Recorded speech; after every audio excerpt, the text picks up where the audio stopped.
देवी रुक्मिणी मतिमुषं पुरुषं परन्तं वन्दे दुरन्तचरितं हृदि सञ्चरन्तम्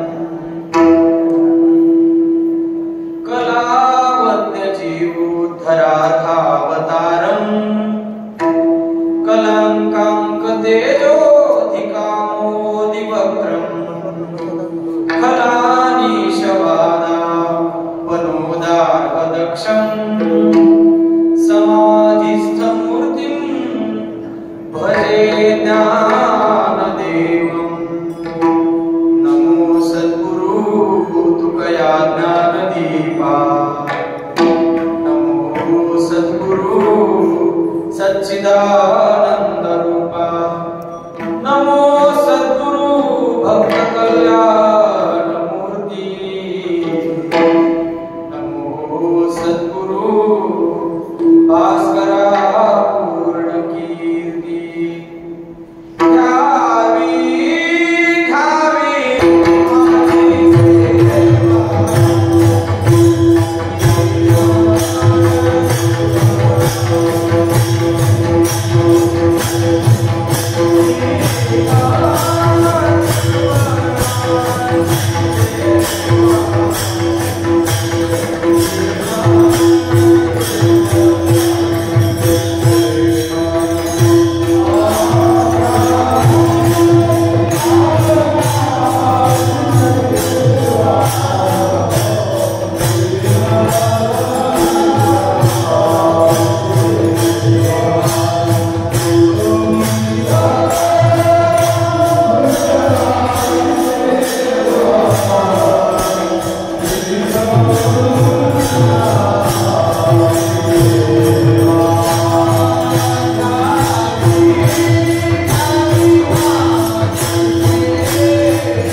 देव देवांची रावळे संत महंत मेळे दिवस जाय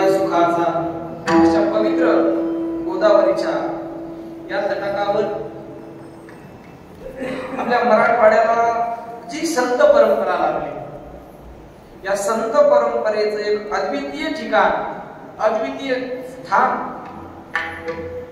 ज्या महापुरुषांच्या अवतारानं केवळ एक गाव, एक तालुका, एक जिल्हाच परमार्थाच्या मार्गाला लागला असं नाही, तर संपूर्ण मराठवाड्याला परमार्थाची दिशा देण्याचं काम मागच्या शतकामध्ये ज्यांनी केलं असे वारकरी संप्रदायातील आले डोळस वैराग्य मूर्तिमंत महिमती महाराजांच्या भाषेत सांगायचं झालं तर मूर्तिमंत वैराग्याचा आविष्कार, वैराग्य मूर्ती वैकुंठवासी गुरुनाम गुरु संत श्री मोतीराम महाराज यांच्या या पवित्र प्रांगणामध्ये त्यांच्याच 61व्या पुण्यतिथीच्या निमित्ताने चालत असणाऱ्या अखंड हरिनाम सप्ताहातील आज 5व्या दिवसाची कीर्तन सेवा आदरणीय हरिभक्तीपरायण मोतीराम महाराजांच्या संपर्कातून माध्यमातून माझ्यापर्यंत आली। वास्तविक पाहता ही संत सेवा मला माहितीच नाही या जन्मात मी पुण्य केले का नाही, मला वाटतही नाही तसं, पण ज्या अर्थी महाराजांनी इथपर्यंत बोलून घेतलं त्या अर्थी पूर्व पुण्य ठेवा मला पूर्वीच्या काळामध्ये कुठेतरी पूर्वजांकडून किंवा माझ्याकडून काहीतरी पुण्याचा संचय झाल्यामुळं आणि ते संचयाचं पुण्य फलद्रूप झाल्यामुळं वैकुंठवासी महाराजांच्या समोर सेवेचा योग विठ्ठल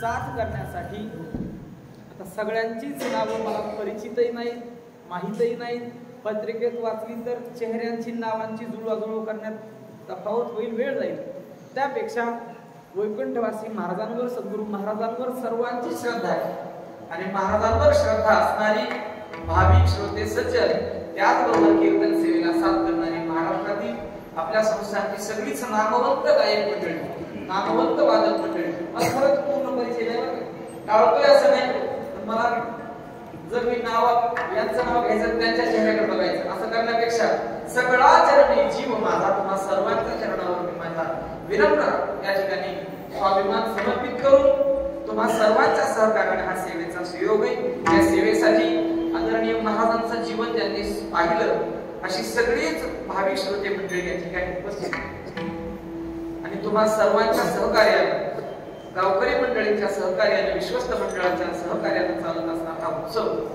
या उत्सवामध्ये आज 5व्या दिवसाची सेवा विश्वस्त मंडळी, गावकरी मंडळी आणि महाराजांच्या वर श्रद्धा असणारी सगळी साधक मंडळी, भाविक मंडळी तुम्हा सर्वांच्या आज्ञेतून माझ्याकडे आलेली आहे। या उत्सवाला प्रत्यक्ष अप्रत्यक्ष सहकार्य करणारी मंडळी, अखंड अन्नदान, ज्ञानेश्वरीचं पारायण, पहाटे काकडा भजन, त्यानंतर दुपारी धूप आरती, त्यानंतर रामायण आणि हरिकीर्तन, हरिजागर अशा अनेक विविध उपक्रमांनी चालत असणारा हा उत्सव, माझ्या महत् भाग्याने प्राप्त झालेली सेवा, तुम्हा सर्वांना एक विनंती, तुम्हा सर्वांच्या सहकार्याने ही सेवा अगदी वेळेमध्ये संपवायची आहे। मला एका तासाला 6 मिनिटं कमी असा वेळ मिळाला, त्या खटवांगापेक्षा एक वेळ कमी मिळाला, तरी वेळेमध्ये आपल्याला ही सेवा समर्पित करायची तुम्हा सर्वांच्या सहकार्याने। तत्पूर्वी आदरणीय महाराजांच्या चरणी विनम्रपणे अभिवादन करून नतमस्तक होऊन महाराजांना विनंती करतो की महाराज या ठिकाणी मी सेवेसाठी आलेलो आहे आणि ज्ञानोपरांत ज्ञानेश्वरी लिहिताना म्हणतात ज्ञानेश्वरी लिहिण्या एवढी किंवा गीतेवर भाष्य करण्या एवढी माझी योग्यता नाही, पण जरी माझी एवढी योग्यता नसली तरी मी इथं भीड धरणार नाही, मी घाबरणार नाही। का घाबरणार नाही तर आईच्या समोर मुलाला घाबरायचं नाही, आईच्या समोर जर लेकरू घाबरत असेल तर मग त्याला लेकरू म्हणून आईला आई म्हणावं का? तर ज्ञानोबरांच्या भाषेत सांगायचं झालं तर एक भीड कवनाची धरू तू माय आमची विठ्ठला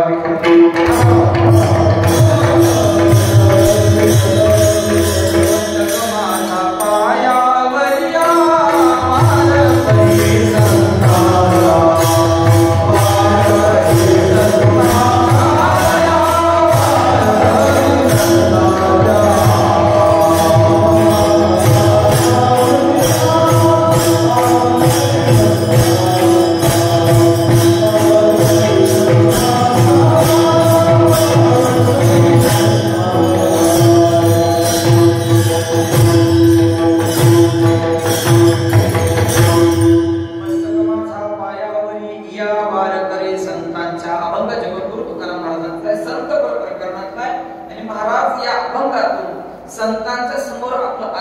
लौकिक चरित्र सांगतात, पारमार्थिक चरित्र सांगतात.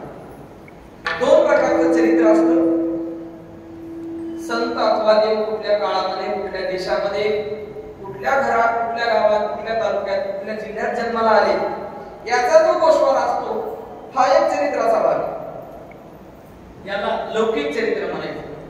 लोक ज्या चरित्रानं, सामान्य लोक ज्या चरित्रानं महापुरुषांना ओळखतात ते एक चरित्र. आणि दुसरं एक चरित्र असं आहे जे चरित्र या चर्मचक्षुंनी आपल्याला दिसत नाही. सहजासहजी संतांचं चरित्र आपल्याला कळत नाही असं असणार आध्यात्मिक चरित्र, त्यालाच अलौकिक चरित्र असं म्हणतात.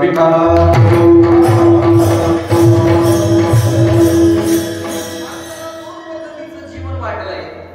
मृत्यू लोकांमध्ये जन्माला आल्यानंतर भाग्यवान असणाऱ्या माणसाला नरदेह मिळतो आणि नरदेह मिळाल्यानंतर अजून जर त्याचं भाग्य असलं तर नरदेह मिळाल्यानंतर त्याला दोन पद्धतीचं जीवन त्याच्या वाट्याला येतं. त्यामध्ये पहिलं जीवन आहे त्याचं प्रापंचिक जीवन, एक प्रपंच करणारा माणूस आहे, आणि दुसरं जीवन आहे ते पारमार्थिक जीवन. दोन पद्धतीचं जीवन माणसाच्या वाट्याला आल्यानंतर माणसाचा स्वभाव ऊर्ध्वगामी अशा पद्धतीचा.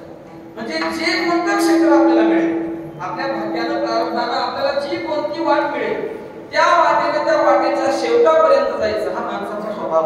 मग प्रपंचाचा जर आपल्याला मार्ग मिळाला असेल तर या प्रपंचामधून यशापर्यंत जायचं हे माणसाचं ध्येय असतं. आणि भाग्य उदयानं जर त्याला परमार्थाची वाट मिळाली, त्याला जर संतांची संगती मिळाली, त्याला पंढरीचा मार्ग दिसू लागला तर लवकर पंढरपूर गाठायचा हा माणसाचा स्वभाव असतो.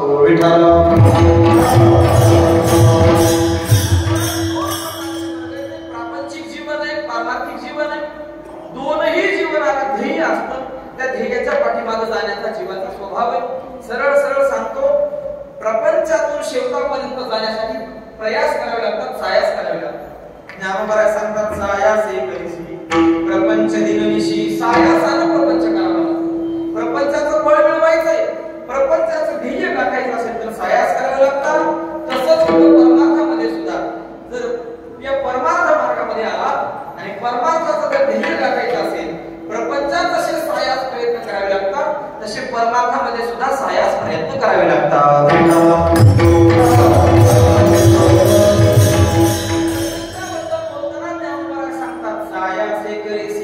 आणि परमार्थाबद्दल बोलत असताना तुकोबारा सांगतात, देवती बळे धरेला सायासे. सायास प्रयत्न दोन्हीकडे पण आहे, प्रपंचातही आहे, परमार्थातही आहे. पण फरक एवढा आहे, प्रपंचातल्या प्रयत्नांना फळ मिळण्यासाठी त्या प्रयत्नांना प्रारब्धाची जोड असावी लागते, आणि परमार्थात केलेल्या सायासा प्रयत्नांना फळ मिळण्यासाठी संत कृपेची जोड असावी लागते.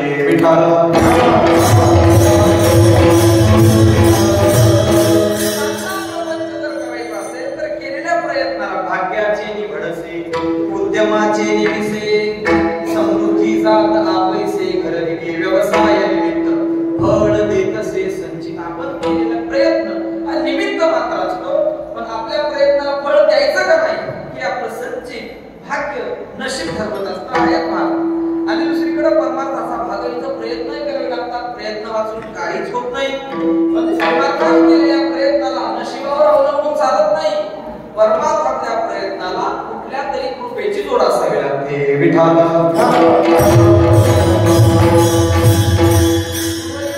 पूर्णांग सद्गुरू विठ्ठल बाबा बोले सांगायचे, बाबांनो, माळ घालणं सोपं आहे, पण आपली माळ शेवटापर्यंत टिकणं यासाठी कृपा असावी लागते.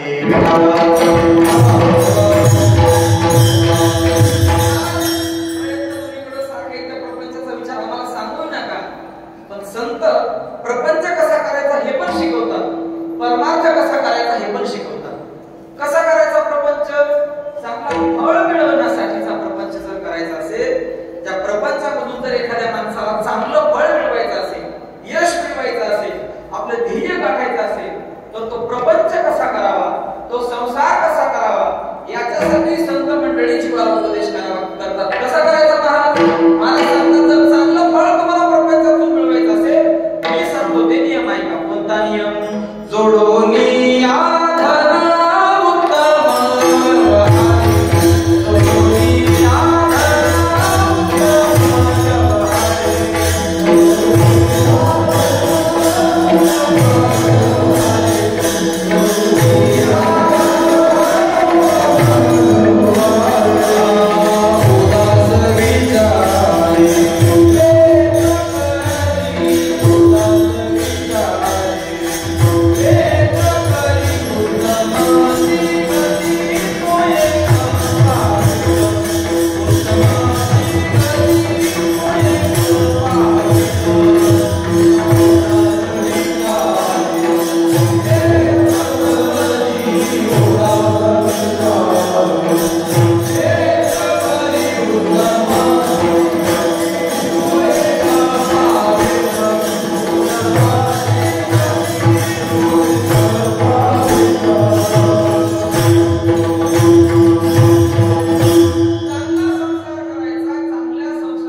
गती तो एक पावेन उत्तम भोगील जीवखानी होत दया गाई पशुचे पालन तानेल्या जीवन बना माझे शांती रूपे नव्हे कोणाचा वाईट वाढणे महत्व वडिलांचे. असा जर या अभंगात सांगितल्यानुसार नीतिमत्तेने जर एखाद्यानं प्रपंच केला, नीतिमत्तेने वागून एखाद्यानं जर संसार केला तर महाराज सांगतात या संसाराचे फळ करा.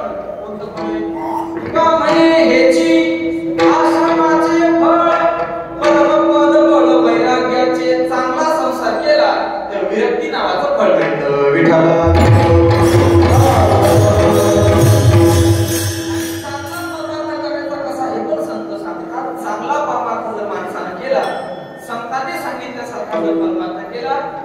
तुका म्हणे मुक्ती परिमुक्ती मोवरी आता दिवसचारी खेळी पिढी. एकीकडे विरक्ती नावाचं फळ मिळतं आणि परमार्थामधून मुक्ती नावाचं फळ मिळतं. महाराज मग मुक्ती नावाचं फळ मिळवायचं असेल, परमार्थाचा शेवटापर्यंत जायचं असेल तर आम्हाला काय आवश्यक आहे?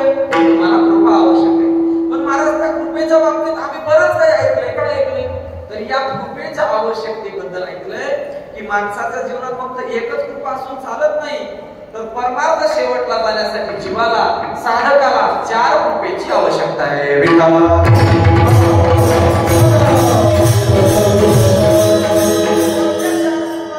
त्यामध्ये पहिली जीवाला साधकाला आवश्यक असणारी कृपा आहे ती मनाची, त्याला आत्मकृपा म्हणतात.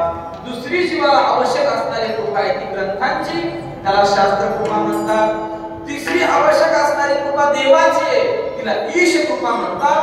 आणि चौथी अत्यंत आवश्यक असणारी कृपा संतांची, तिला संत कृपा म्हणतात.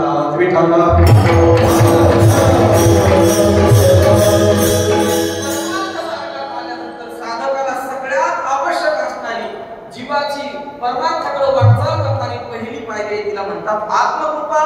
मनाची कृपा, चित्ताची प्रसन्नता, मनाचं सहकार्य याला म्हणायचं आत्मकृपा. महाराज जर परमार्थात आत्मकृपा नसेल तर अरे बाबा जर परमार्थ मार्गाला निघाला असशील, पंढरपूरच्या वाटेला निघाला असशील आणि तुझ्याकडे जर तुझी आत्मकृपा नसेल, तुझ्या बरोबर जर तुझं चित्त नसेल, चित्ताचं सहकार्य नसेल, तुझं मन तुझ्या बरोबर नसेल तर तू केलेलं नामस्मरण, तू केलेल्या तीर्थयात्रा, तू केलेलं गंगेचं स्नान सगळं व्यर्थ आहे. विठ्ठल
आपण केलेली तीर्थयात्रा, आपण केलेलं त्रिवेणी संगमावरचं स्नान, या सगळ्या गोष्टी भक्तीच्या अकाउंट मध्ये खात्यात जमा न होता ते केवळ कवायतीमध्ये जमा होतात. विठ्ठला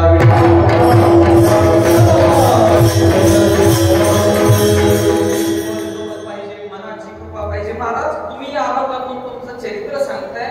ज्या मनाची कृपा आवश्यक आहे, ज्या मनाच्या कृपेशिवाय माणसाचा परमार्थात प्रवेशच होत नाही, अशा मनानं तुमच्यावर कृपा केली का हो? त्यावेळेस महाराज सांगतात, तेने कृपा केली आम्हावरी,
त्यांची भाषा, त्यांचा अधिकार ते सांगायचे. हे मनाला ना, मन नावाच्या राजाला 2 बायका आहेत. राजाच येतो, त्याला 2 बायका. कोणत्या 2 बायका? या 2 बायकांमध्ये असं एक लग्नाची बायको आहे, गुरुजी सांगायचे, दुसरी अशीच आहे म्हणायची. एक लग्नाची, एक अशीच आहे. मन नावाच्या राजाला, देहपुरी नावाच्या नगरीच्या मन नावाच्या राजाला 2 बायका, एक लग्नाची, एक अशीच. काय करतात त्या 2 बायका? ज्यावेळी मन नावाचा राजा देहपुरी नावाच्या नगरीमधून महाराजांच्या पुण्यतिथीच्या उत्सवात गावातून कीर्तनाकडे निघतो, घरातून त्यानं उंबरठा ओलांडला की त्याची दुसरी जी बायको आहे ना, विना लग्नाची, ती त्याला बोलून घेते. कुठे निघाला? तो म्हणतो कीर्तनाला निघालो. किती वाजले? 8 वाजले. आवाज लय वेळ जायचा, आता कुठे निघाले कीर्तनाला? विना लग्नाची बायको मनुराजाला सांगते, काय करायचं? कीर्तनाला निघालो म्हणे, 8 वाजले, 8 ते 10 कीर्तन आहे. अहो आता कुठं 8 वाजले? अजून पंचपदी व्हायची, कीर्तन काढायची, चाल व्हायची, बसा. तो मन नावाचा राजा त्याने आपलं पाऊल उंबरठ्याच्या बाहेर टाकलेलं असतं. बायको बोलवते, रस्ता सोडून पुन्हा घरात येतो. पुन्हा पहिली बायको, लग्नाची बायको म्हणते निघालो होतो कीर्तनाला, माघारी कसं काय? आता अजून बराच वेळ. म्हणजे एक बायको त्याला घराच्या बाहेर काढते, दुसरी बायको त्याला घरामध्ये बोलते. हे मन असं शहाणे गुरुजी सांगायचे, हे लग्नाच्या बायकोच ऐकत नाही, ही दुसरी नक्कीच ऐकत नाही असं गुरुजी सांगायचे. आणि अशा असणाऱ्या 2 बायकांच्या सामतीत सापडले मन. तुकोबाराय सांगतात, मनुराजा एक देहपुरी असे नांद त्यासी दोघी नाही. या 2 बायका कोणत्या? संकल्प नावाची आणि विकल्प नावाची एक बायको. आणि या 2 बायकांच्या मध्ये अडकलेलं माझं मन, पण या मनानं माझ्यावर कृपा केली. तिने कृपा केली आम्हावरिका, त्या मनाने माझ्यावर कृपा केली. बरवे माझ्या केले मने पंचयेने निघाले, पंचयेने निघाले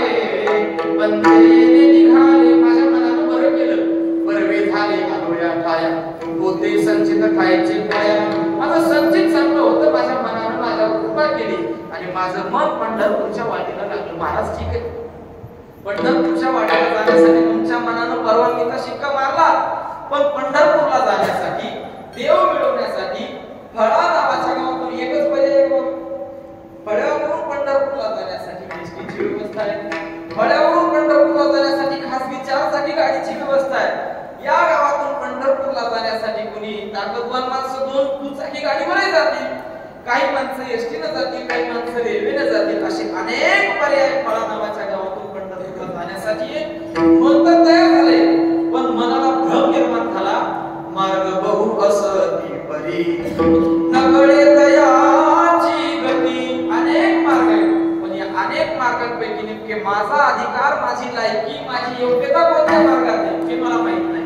मग ही योग्यता कळण्यासाठी पटकन पंढरपूरला जाऊ, कोणत्या मार्गाने जाऊ याचा विवेक कळण्यासाठी आत्मकृपेबरोबर, मनाच्या कृपेबरोबर शास्त्राची म्हणजे ग्रंथांची कृपा आवश्यक आहे.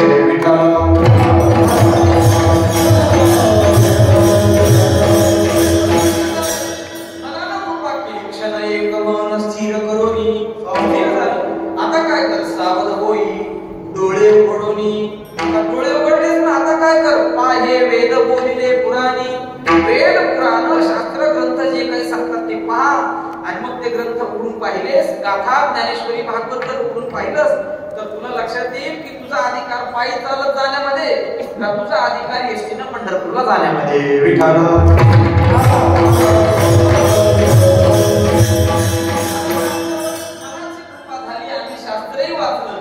शास्त्र वाचूनही आम्हाला अजून देवाची संतांची भेट झाली नाही.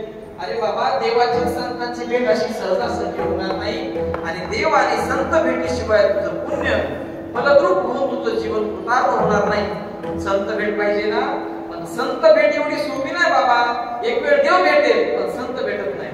निळोबर आहे यांनी तुकाराम महाराजांची स्तुती, तुकाराम महाराजांची कीर्ती, तुकाराम महाराजांच्या चिरंजीवांकडून तपोनिधी नारायण महाराजांकडून ऐकली आणि महाराजांची कीर्ती ऐकल्यानंतर निळोबरांच्या मनामध्ये असा एक संकल्प निर्माण झाला, मला तर सद्गुरू करायचं असेल तर मी फक्त तुकाराम महाराजांना सद्गुरू करणार. आणि महाराजांच्या दर्शनासाठी निळोबरायांनी अनुष्ठान मांडलं. अनुष्ठान मांडल्यानंतर अन्न पाण्याचा त्याग करून तुकाराम महाराजांचा धावा निळोबराय करू लागले. 21 दिवसानंतर देव आले. मला तुम्हाला अंतर सांगायचं बरं का, देव प्राप्तीसाठीचं पुण्य आणि संत प्राप्तीसाठी लागणारं पुण्य. 21 दिवसांनी देव आले, देवाला परत पाठवलं. प्रार्थी देवासून आलास का, आम्ही तुला बोलवलंच नाही, आम्ही तुकोबारायांना बोलवतो असं म्हटलं. देवाला माहिला तर परत जावं लागलं. पण नंतर 21 दिवसाचं आधीचं पुण्य आणि परत 21 दिवसाचं पुण्य केलं आणि 42 दिवसांच्या पुण्याच्या फळानं मग तुकोबारा भेटले. विठाला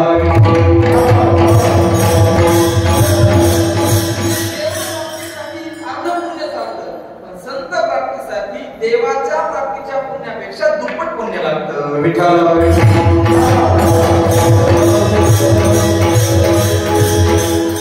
मिळाल्याशिवाय संत भेटत नाहीत. संतांची भेट अवघड आहे. किती अवघड आहे, बहु अवघड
पडे परी हरिप्रियाची भेटी ना पुढे हे दुर्लभ भाग्य गाडी मनुष्याला मला सांगता सगळ्या दुर्लभ गोष्टी शक्य होतील पण संत भेट शक्य नाही मग कशाला होईल परी जग जेठी करुणा केली जग जेठी नाम ईश्वराने कृपा केली देवानं कृपा केली की संत भेटतात आणि संत भेटले की जीवन कृतार्थ होतं विठ्ठल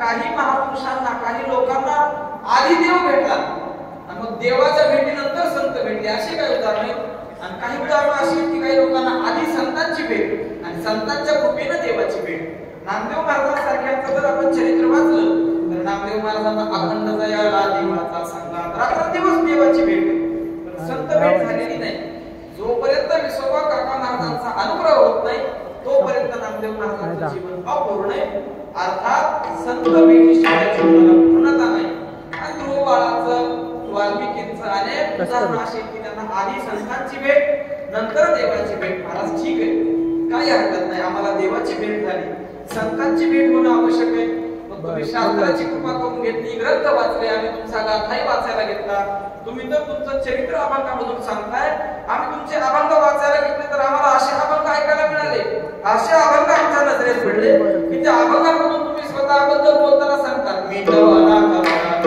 कर्महीन मतिमंद बुद्धी असं तुम्ही स्वतःबद्दल बोलताय मी अवगुणी अन्यायी असं म्हणून घेता म्हणजे स्वतःला अवगुणी अन्यायी अपराधी तुम्ही म्हणून घेता आणि तुम्ही स्वतःचं चरित्र सांगायला लागले महाराज सांगतात तेवढ्या अभंगांच्या वाचनावर थांबू नको वाचत पुढे जा आणि त्यावेळेस तो साधक वाचत पुढे जातो त्यावेळेस त्याच्या लक्षात येतं पहिल्या 100 अभंगांमध्ये तुकोबाराय जर मला अन्यायी अपराधी म्हणून घेत असतील तर तेच तुकोबाराय गाथ्याच्या दुसऱ्या भागामध्ये स्वतःबद्दल बोलताना सांगतात धन्य मी जन्म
तर विनम्रपणे जगद्गुरु तुकोबाराय संतांच्या समोर उभे राहून त्यांच्या प्रश्नाचं उत्तर देताना सांगतात, मी पर्यंत आलो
वागण्याची पद्धत बरी नसली आपण म्हणतो त्याची चाल काय बरोबर.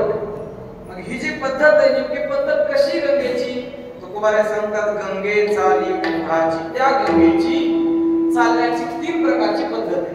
त्या 3 पद्धती पाहू आणि आपली अभंग चिंतन सेवा संपू. गंगा 3 पद्धतीने कशी जीवावर कृपा करते. गंगा जगावर जीवावर कृपा करताना 3 चाली वापरते, 3 पद्धती वापरते. त्यातली पहिली पद्धत आहे गंगा ज्यावेळी उगमापासून निघते, प्रवासाला निघालेली गंगा जगामध्ये आल्यानंतर, जीवांमध्ये आल्यानंतर, पृथ्वी लोकात प्रवाहित झाल्यानंतर गंगेचा पहिला गुण आहे लोकांचं कल्याण करते.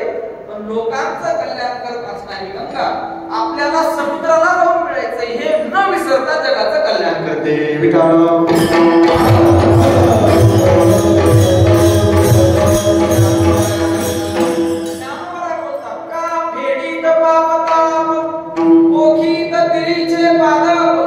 समुद्राचा आप गंगेचे जैसे आजूबाजूच्या जीवांचा पाप जगाचं कल्याण करून जगाचा उद्धार करत करत समुद्रात जाय. म्हणजे लोकांचा उद्धार करते पण समुद्राला जाऊन मिळायचं हे विसरत नाही. विठ्ठल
गुरुजींनी शर्ट काढलं, दारू आपल्या सिनियर गुरुजींनी शर्ट काढलं, दुनिया मागच्या नाही त्यांचं बघितलं आपलं शर्ट काढून टाकून गेलं. ए तो वडील जे करीत नाही मला आपला अधिकारच नाही. माझे गुरुजी बिना सदराचं चालतात, मला सदरा घालायचं नाही. त्याने अंगावर सदरा काढला आणि दोघं निघाले. अंगावर 3-3 वस्त्रे, चालत चालत चालत चालत पुढे निघाले. पुढे निघाल्यानंतर पुढच्या 4-5 किलोमीटरला पुन्हा दुसरं गाव लागलं. दुसऱ्या गावात गेल्यानंतर पुन्हा त्या गुरुजींनी त्या सिनियर मोठ्या दारुड्याला अंगावरलं बनियन काढलं, ते टाकून दिले. यानं त्याचं बघितलं, यद्यदाचरती श्रेष्ठ दत्तदेवी, यानंही अंगावरली बनियन काढली, टाकून दिली. दोघांच्या अंगावर 2-2 कपडे. पुन्हा पुढे चालत निघाले 5-6 किलोमीटर गेले. पुन्हा एका गावच्या ग्रामपंचायतचा दिवा, पुन्हा त्या दिव्याच्या उजेडात पुन्हा या दारुड्याला अंगावरली असणारी विजार, त्याला आपण मराठीत पॅन्ट म्हणतो, ती पॅन्टही काढून टाकली. पॅन्ट काढली, त्याचं बघितलं, याने पुढे गेले त्याचा शोधित मार्ग, आपली पॅन्ट काढली, टाकून दिली. दोघांच्या अंगावर एक वस्त्र राहिलं आणि गाव 10 किलोमीटर अंतरावर आहे. आता पुढच्या 20-25 मिनिटात एक ठेपा लागला, एक फाटा लागला. त्या फाट्यावर या मोठ्या दारुड्याने अंगावर राहिलेले एक वस्त्र काढून टाकले. म्हणजे तो पूर्ण निर्वस्त्र झाला, नागडा झाला. पण अंधारामध्ये या मागच्यानं लक्षच केलं नाही की या ठेप्याला आपल्या गुरुजींनी काय पराक्रम केलाय. आणि मग कसे दोघं चालत निघाले. पुढच्या अंगावर काहीच नाही, मागच्या अंगावर एक कापड शिल्लक आहे. मला सांगायचे, लोकांचा उद्धार करण्याच्या नादात आपला कसा विनाश होतो. आणि निघाले निघाले निघाले, गाव जवळ आलं. 2 मिनिटात गाव येणार. गावाचा ग्रामपंचायतचा दिवा आणि त्याचा प्रकाश त्या दोघांच्या अंगावर पडला. शुद्धीवर येऊन त्यानं पाहिलं, अरे आपल्या पुढे हात चालतोय खरं, पण याच्या अंगावर काहीच नाही. म्हणायला लागला, थांबा थांबा थांबा भाऊ. आणि काय झालं, कशात थांबवलं? अहो म्हणे आपण 2 मिनिटात गावात जाणार, 8:30-9ची वेळ आहे. अशा वेळी गावामध्ये पारावर पुराण चालले होते. महिला मंडळी पाणी भरतात, लहान मुलं खेळायला असतात. आणि अशा वेळी तुमच्यासारखा 50 वर्षाचा माणूस निर्वस्त्र गावात गेला, नागडा गावात गेला, तर लोक मोबाईल ना. त्याच्याही लक्षात आलं, खरे म्हणे आपल्याला गावात जायचंय, पण अंगावर कपडा नाही. मग अशा वेळी काय करायचं? अहो म्हणे काय करायचं, काय विचारलं. म्हणे मी तर माझे कपडे सगळे मागत टाकून दिले. लहाना दारूला मोठ्याला शहाणपणा शिकवला की बाबा गावात जायचे तर पुढे गेलं नाही पाहिजे. आणि मोठा सांगू लागला, माझ्याकडे काहीच नाही, आता काय करू? आणि अशा वेळी हा लहान आणि अति शहाण्याने काय केलं माहितीये का? काय करू काय विचारता की धरा माझी घाला. आणि या मूर्खानं स्वतःची अंगावरलं वस्त्र कपडे त्याला दिले. तो गेला गावात, हा वेशीवरच राहिला. विठाला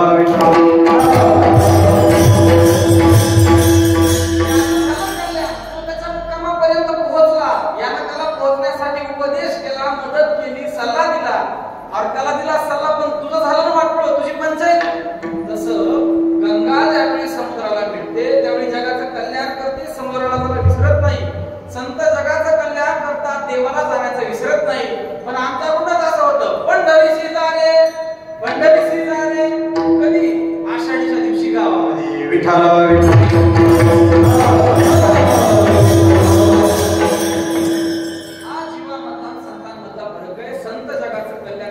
स्वतःचं हित ध्येय विसरत नाही. आणि आमच्यासारखे जीव जगाच्या कल्याणाच्या नादात स्वतःचं विनाशकारी विपरीत बुद्धी वाटोळ करून घेतात.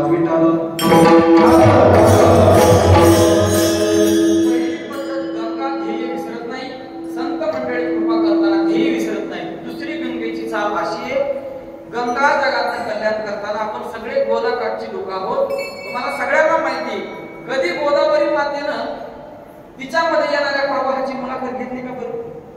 कधी आतापर्यंत असं झालंय का की गोदावरी मातेने विचारलं, एखादा ओढा, एखादा प्रवाह, एखादा नाला, एखादा गटार जर वारकऱ्याच्या गल्लीतून आलं आणि गोदा मातेने विचारलं कुठून आला, त्यानं सांगितलं माझे वारकऱ्याच्या गल्लीत नाचल ये. दुसरा गटार एखादा आलं आणि गोदा मातेने त्याला विचारलं कुठून आला, त्यानं सांगितलं मी खडकाच्या गल्लीतून आला. असं विचारल्यानंतर ती गोदा माता वारकऱ्याच्या गल्लीतला असला तर त्याला ये आणि खाटकाच्या गल्लीतल्या प्रवाहाला निघून जा. पलता सरासर कधी म्हणते का?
झालेला जीव तो दुर्जन असो सज्जन असो अज्ञानी असो नाही तर कसाही असो नाही कसाही जरी असला तरी संत त्याला आपल्या जवळ घेतात.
आणि तिसरी गंगेची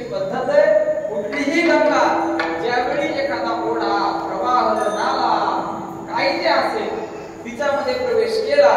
तुम्ही मला सांगा, त्या ओढ्याला, त्या नाल्याला, त्या गटाराला गंगेत प्रवेश केल्यानंतर गंगा होण्यासाठी किती वर्ष लागतात? ज्याप्रमाणे एखादा ओढा, एखादी नाली, एखादा प्रवाह त्या गंगेमध्ये गेला की तुकोबरा म्हणतात, सरिता ओहळा ओघा गंगे मिळून झाल्या गंगा. सरिता असेल, ओहळ असेल, ओघ असेल, गंगेत मिळाला की तो गंगास्वरूप होऊन जातो. त्याचं आधीचं नाव, त्याची आधीची जात, त्याच्या आधीची जी काय असेल ती सगळ्या गोष्टींवर धोंडा पडतो, चिरा पडतो. सरिता ओहळा ओघा गंगे मिळून झाल्या गंगा. चंदन काष्टे हे विवंचना तवची घटे जवन घागती एकवटे. अग्नी माझी खैराचा लाकूड, चंदनाचं लाकूड, बाबळीचं लाकूड, लिंबाचं लाकूड कुठपर्यंत? या जाती कुठपर्यंत?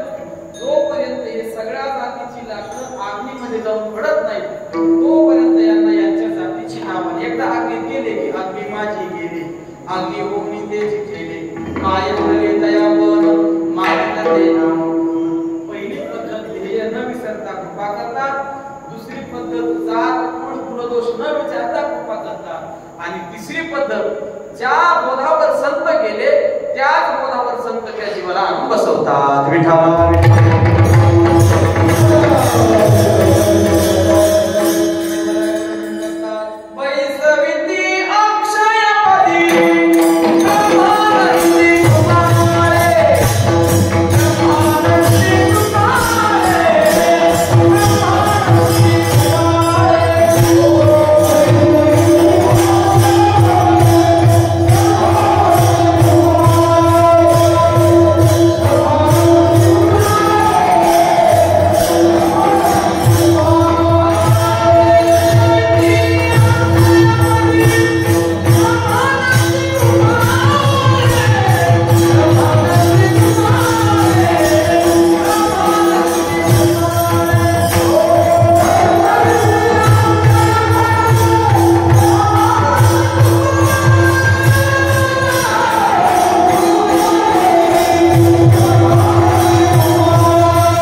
जशी गंगा ओढ्याला गंगा बनवते तसे संत जीवाला दुर्जन सज्जन आमच्या जातीचा तमक्या जातीचा न ठेवता त्याला संत बनवतात. फक्त त्यांच्या जवळ गेलं पाहिजे.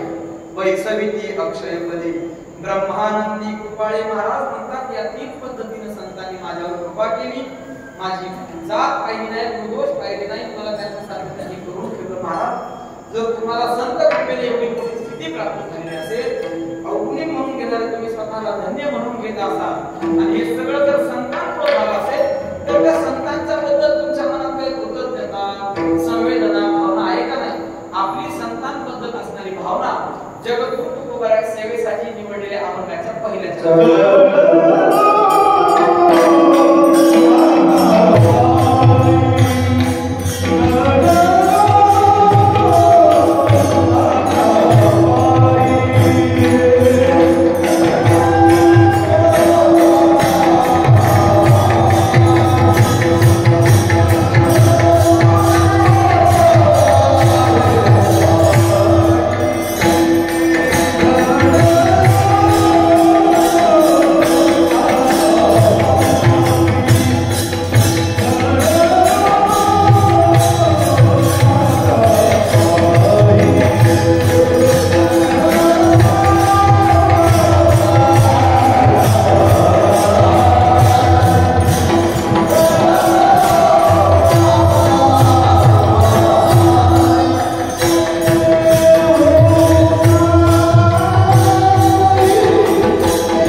सरकारने मला एवढी मोठी स्थिती, एवढं मोठं कृपेचं दान दिलं असेल तर त्या संतांच्या बद्दल माझी काहीतरी कृतज्ञता म्हणून तुकोबरा म्हणतात, आता या शीतल आल्यानंतर माझं एकच कर्तव्य आहे, मी त्या संतांच्या चरणाशी जडला गेलो, जडलो तो आता पायी. आणि तुकोबरा सांगतात, बाबा रे, एखाद्या ग्राहकाला एखाद्या किराणा मालाच्या दुकानातून जी पाहिजे ती वस्तू ज्या पाहिजे त्या भावात, ज्या गुणवत्तेची पाहिजे त्या गुणवत्तेची आणि ज्या वेळेला पाहिजे त्या वेळेला जर मिळत असेल तर त्या ग्राहकानं ते दुकान सोडून दुसऱ्या दुकानात जाण्याचा शहाणपणा कशाला करायचा. तर मला ज्या पाहिजे त्या वस्तू, जे पाहिजे ते दान, जिथं पाहिजे तिथं या संतांनी मला आणून दिलं आणि या संतांनी माझं एवढं मोठं कल्याण केलं म्हणून आता होऊ का एक वेगळा, आता मी दुसऱ्याच्या दारामध्ये जाणार नाही. ही जगद्गुरु तुकाराम महाराजांची एक अनिष्ठ, एवढी एक अनिष्ठ आहेत महाराज. तर तुकाराम महाराजांना जर एखादा कोणी म्हणायला लागला की महाराज याला संत म्हणा, जीवाचा ऐकत नाही त्या सोडून देव जरी सांगायला आला, मी म्हणतो ना तुकोबरा याला संत म्हणा, तुकोबरा म्हणतात, करीसी ते देवा करी माझे सुखे, अरे मी त्यासी मुखे न म्हणे संत. काय मला अवघड काय माझं वाटलं करायचं तर कर, पण मी याला संत म्हणणार नाही. असे कणखर पाण्याचे स्वाभिमानी असणारे तुकोबरा सांगतात, जडलो तो आता पायी, होऊ काही वेगळं या संत चरणापासून मी वेगळा होणार नाही. याला तुकोबरा यांची संत चरणावर असणारी निष्ठा, अनन्यता, श्रद्धा, विश्वास, भाव नाही. कशाला म्हणायचं अनन्यता, कशाला म्हणायचं जडणं, 2 मिनिटात सांगतो. हे जडणं काय असतं. श्रीमद भागवत महापुराणामध्ये कौंडण्यपूरचा राजा रुक्मी, भीमक राजा आणि त्याचा मुलगा रुक्मी या दोघा जणांनी आपल्या मुलीचं म्हणजे कौंडण्यपूरची राजकुमारी असणारी रुक्मिणी तिचा विवाह चेदी देशाचा राजा शिशुपाळाबरोबर जमवून ठरवलं. लग्न ठरलं, तिथी ठरली आणि लग्न तिथी ठरल्यानंतर पुढच्या काही दिवसांमध्ये महिन्यातून महिन्यांच्या अवकाशाने तिथी ठरली. आणि अशा वेळी रुक्मिणी त्या राजमहालात अष्टभोग समृद्ध संपन्न असणाऱ्या त्या राजमहालामध्ये रुक्मिणी तिथं वागू लागली. फिरत असताना दासी सखी या मंडळींच्या मैत्रिणीच्या लक्षात आलं हिचं लग्न 2 महिन्यावर आलंय आणि 2 महिन्यावर लग्न आल्यानंतर हिचं ज्या दिवशीपासून लग्न जमलंय त्या दिवशीपासून आजपर्यंत पाहताय तिची तब्येत प्रकृती खराब होत चालली, तिच्या शरीरावरचं चेहऱ्यावरचं तेज कमी होत चाललं. आणि या सगळ्या गोष्टी त्या मैत्रिणींना दासीला दिसू लागल्या. आणि अशा वेळी ती दासी मैत्रीण रुक्मिणीकडे जाऊन विचारू लागल्या, रुक्मिणी वैद्यांना बोलून आपण उपचार तरी करून घेऊ, नेमकं झालंय काय. महिनाभरानंतर तुझं एका राजपुत्राबरोबर लग्न होणार आहे, तू एका नवीन राज्याची राणी होणार आहेस. आणि अशा वेळी तू स्वतःची प्रकृती खराब करून घ्यायची कारण काय.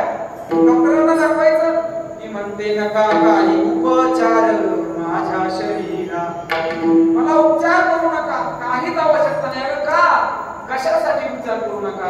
रुक्मिणी सांगू लागली, मला उपचार करायचा नाही, मला कुठलाही राजभोग भोगायचा नाही. अष्टभोग भोगणे माते नाहीचा. कशामुळे अष्टभोगांचा त्याग, कशामुळे उपचारांचा त्याग, कुणासाठी. तुझ्या विरहाचं दुःखाचं कारण तरी काय. त्या मैत्रिणी त्या रुक्मिणीला विचारू लागल्या आणि रुक्मिणी आपल्या मनाची अवस्था, आपला विरह त्या मैत्रिणीला सांगू लागली की नेमकं झालंय काय. रुक्मिणी बोलते, कृष्णे वेधीली विरहिणी बोले, चंद्रमा उबारा करी दोघे माये, नलवा चंदनू अंगी न घाला विंचन बारा, हरी विने शून्य शेजारुगे माये, माझे जीवीचे तुम्ही का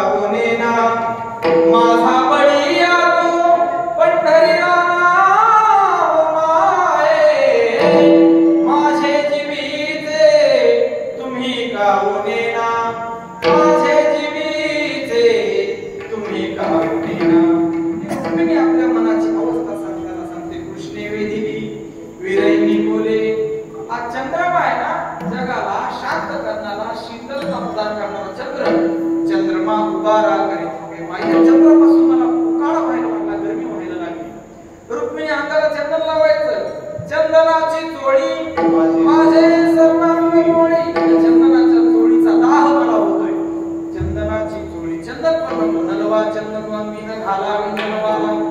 कशामुळं? हरी विने शून्य. हरी शिवाय जगामध्ये केलेले लाखो उपचार माझ्यासाठी शून्य आहेत. माझा बळीया तो पंढरीला माग, ज्याच्यासाठी तू अन्न पाण्याचा त्याग, अष्टप्रकारचा त्याग, उपचाराचा त्याग करते आहेस. कोण आहे तो नेमका? त्याचं तुझं कधी बोलणं झालं? त्याला तू कधी भेटली? आणि त्याची तुझी गाठभेट नाही, बोलणं नाही, संवाद नाही, पाहिलं नाही. आणि मग अशा असणाऱ्या माणसासाठी प्राण त्याग करणारी एकतरी वेळी म्हणायला लागली. तुझ्यासारखी असं करू नाही. मग त्यावेळेस ती सांगू लागली, मी असं सहजासहजी प्राण त्याग करण्याच्या भूमिकेपर्यंत आली नाही. मग कशामुळे आली? मी सांगायला लागले, मी ज्याच्यासाठी प्राण त्याग करते त्याचं वर्णन मी ऐकले, त्याचे गुण ऐकले, आणि गुण ऐकल्यानंतर मी आता असं ठरवले, ज्याचे गुण मी ऐकले सर्व गुण संपन्न असणारा परमात्मा लग्न केलं तर त्याच्याशीच करेल, अन्यथा माझा प्राण त्याग करेल. विठ्ठल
माझे हित करी संत मंडळी हिताचा विचार करतात. सांभाळी माय बाबा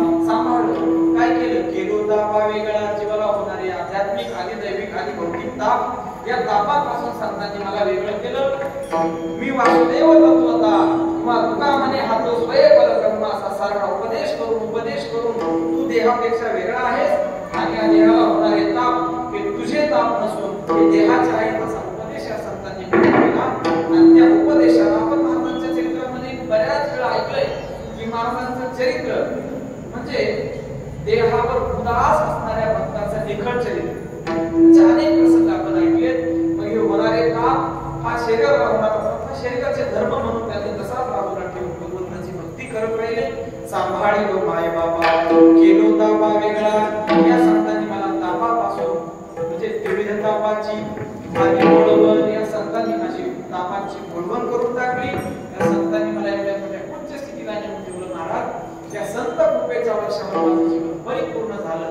त्या परिपूर्ण झालेल्या जीवनातून मी जरी ज्ञानी झालो असलो, मी जरी बोधावर पोहोचलो असलो तरी माझी वाणी माझे शब्द संत कृपेचं वर्णन करू शकत नाही. तुकोबाराय सांगतात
शब्द नाही, म्हणून मी आता गप्प बसणं, मौन धारण करणं हीच संत स्तुती आहे. तुका केला पुण्याची अशा प्रकाराने जगद्गुरु तुकोबारायांनी संतांची आपल्यावर झालेली कृपा, जीवनामध्ये आवश्यक असणाऱ्या कृपा याचा विचार या अभंगाच्या माध्यमातून सांगितलेला. स्वतःचं आध्यात्मिक चरित्र तुकोबारायांनी सांगितलेले.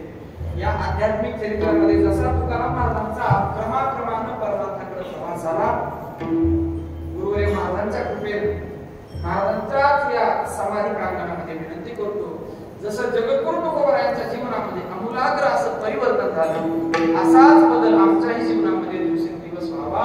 जशी महाराजांवर आत्मकृपा, शास्त्रकृपा, देवकृपा आणि नंतर संत कृपा झाली, तशीच आमच्याही जीवनामध्ये आत्मकृपा. आम्हालाही कधीतरी असं वाटावं की देव भेटावा, देव आवडावा. आम्ही परमार्थ करतोय, भजन करतोय, पण देव आवडावा असं स्वप्नातही येत नाही, देव भेटावा असंही वाटत नाही. मला सांगा, खरंच एकदा अशी जीवनामध्ये स्थिती यायला पाहिजे की देवच भेटावा. आपला देव आवडतो, पण जसा महाराजांना देव आवडत होता तसा देव आपल्याला आवडत नाही. आपल्या घरातल्या सगळ्यांवर प्रेम वाटून वाटून वाटून मग पूर्ण तर देवाकडे प्रेम, पण आखी वैष्णवत्व जया अवघी देवावरी माया, सगळं प्रेम संसारावरचं काढून त्यांनी देवावर लावलं. अशा महापुरुषांची जी स्थिती, ती स्थिती महाराजांच्या कृपेने तुम्हा आम्हाला माझ्या सहित आपणा सर्वांना प्राप्त व्हावी. संत गेले तया काया, ज्या मार्गाने संत गेले त्याच मार्गाने जाण्याची बुद्धी संत कृपेने आपल्याला व्हावी अशी प्रार्थना विनंती महाराजांच्या या समाधी प्रांगणामध्ये महाराजांकडे करतो. झालेली सेवा संत चरणी, भगवत चरणी समर्पित, तुम्हा मातृ तुल्य श्रोत्यांच्या चरणी समर्पित. या गावामध्ये, या परिसरामध्ये निर्माण होणारा हा भविष्यातील वारकरी संप्रदायाचा वसा वारसा सांभाळणारी सगळी बाल भागवत मंडळी, संस्थांचं वर्तमान काळामध्ये युवा प्रतिनिधित्व करणारी सगळी युवक वारकरी मंडळी, धर्म क्षेत्रातील, गायन क्षेत्रातील सगळी ज्येष्ठ श्रेष्ठ मंडळी, तुम्हा सर्वांचं चरणी विनम्रपणे अभिवादन. आपली सेवा तुम्हा सर्व मातृपितृ तुल्य श्रोत्यांच्या चरणी, भगवान श्री पंढरीनाथाच्या चरणी आणि संत श्रेष्ठ मोतीराम महाराजांच्या चरणी समर्पित करून सेवेला पुरते अधिकते सरते पुरोनी घ्यावे तुमते विनय तुळसी पायाच्या प्रसादे काही बोलिलो विनोदे मज क्षमा करणे संती नवे अंगभूत युक्ती नवे उपदेश तुमचे बडबडिलो शेष तुमचे कृपेचे पोसणे जन्मोजन्मी तुका म्हणे सेवेत जे काही योग्य होतं ते सगळं स्वारंग सुखनिवासी सद्गुरु जोग महाराज वारकरी शिक्षण संस्थेतील ब्रह्मनिष्ठ गुरुवर यांच्या मुखातले जे काही अयोग्य वाटलं असेल, अश्लाघ्य अविचारी वाटलं असेल, ते सगळे माझ्या वाणीचे संस्काराचे दोष समजून माझे मला परत करा. बोलिलो जैसे बोलविले देवे माझे तुम्हा ठावे याती कुळ करा क्षमा काही नका धरू कोप संत माय बाप दिनावरी ज्ञानेश्वर